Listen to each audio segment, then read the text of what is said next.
I feel that the purpose of the Center for Practical Bioethics is to be that voice for people when they're in situations that are gray. We are doing amazing things with medicine. I read a statistic recently that said 10,000 years ago and 100 years ago, you had the same percentage chance of dying from a broken leg throughout that time. So if you broke your leg 10,000 years ago versus you broke your leg 100 years ago, your odds of survival are pretty much the same.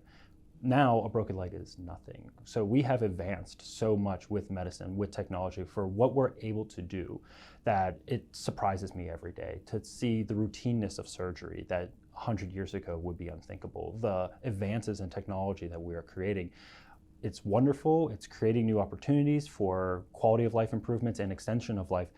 But just because we can doesn't necessarily mean that we should. And I feel that the technology and the researchers who are doing that are not necessarily asking those questions. So whose responsibility is it to ask, is this appropriate? Is this ethically supported?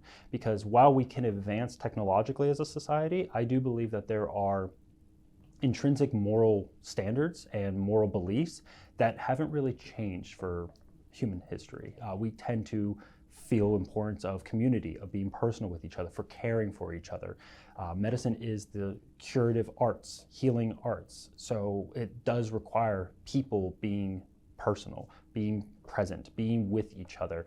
And the more we introduce technology, the more potential it has for that personal nature to go away. So my work with the center, and I think the purpose for the center, is when we're in these situations where there's a lot of things that we can do, someone needs to be able to ask that question and then address that question of, well, what should we do in this situation?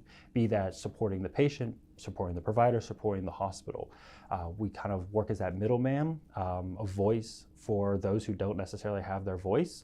We try to bring attention to some of these situations, support the patient, act as a patient advocate in sometimes, but then also clarify goals, give rationalization, give better understanding for why a particular treatment plan is the most ethically supported treatment plan, or support a physician who feels that continuation of aggressive measures is not medically beneficial for this patient, giving them that support from an ethical rationalization that it is ethically permissible. And then also supporting administrators. We work with policy development, we work with development of processes, quality improvement, to help support patients, support providers, and help support the hospitals be able to deliver their message. So I feel that these situations are going to forever be there. Medicine is always going to be advancing, and we're always going to have these gut instincts of what is right, what is wrong, what can we do, what should we do.